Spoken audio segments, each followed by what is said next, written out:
Hi. I really do feel the need to apologize for that video I made on chocolate last. As you can probably tell, I don't eat much chocolate. I don't eat much refined sugar of any form, and I don't recommend it. But I do know that lots of people love chocolate and are addicted, and if you must have chocolate, I definitely recommend fair trade.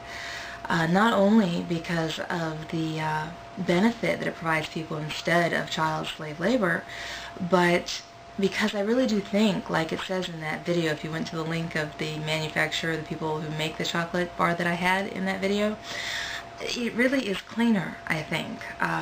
There was a study, and I wanted to put the link, I say was a study, because I went looking for the study that I had seen in print and in seminars, that chocolate has the second highest concentration of rat feces in it, behind black pepper.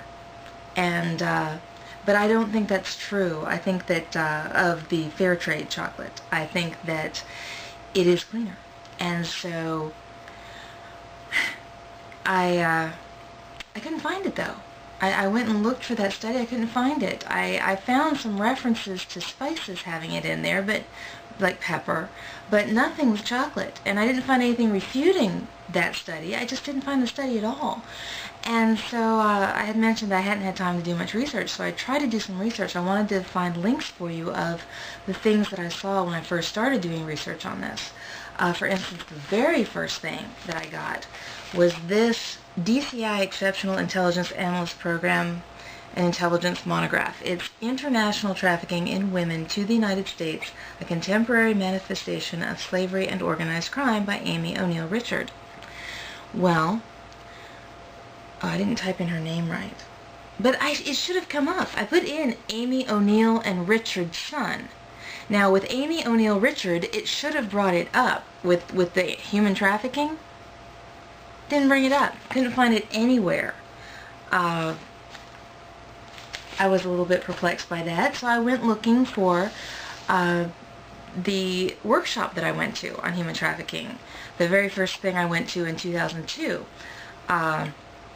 Friday, January 11th, 2002, I still have the handout. It was by the Boat People SOS, Victims of Exploitation and Trafficking Assistance, Theta Seminar on Human Trafficking.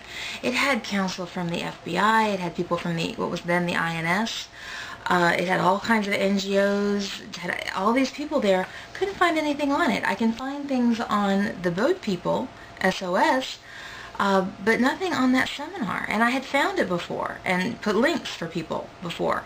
Can't find it. Maybe you can find it. I'm not terribly internet savvy, but again, I had found it before. So I'm beginning to question the value of the internet for this kind of research. I mean, the internet, I'm realizing, or beginning to think, is just too easily hacked and censored.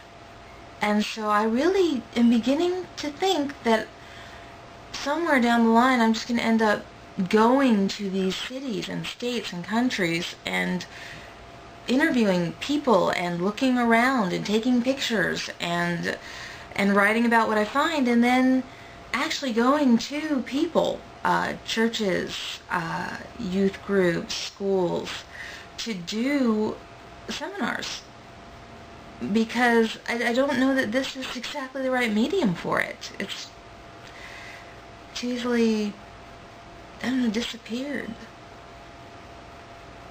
or censored. Well, tell me what you think. See if you can find any of these things, if you don't mind taking a moment. Thanks. Oh yeah, and there's another thing. I had put a link in one of my videos to a statement by Colin Powell on human trafficking, and when I went to follow that link and kind of link it to one of my other videos, it wouldn't bring it up. It recognized it as going to the government website, but couldn't bring it up.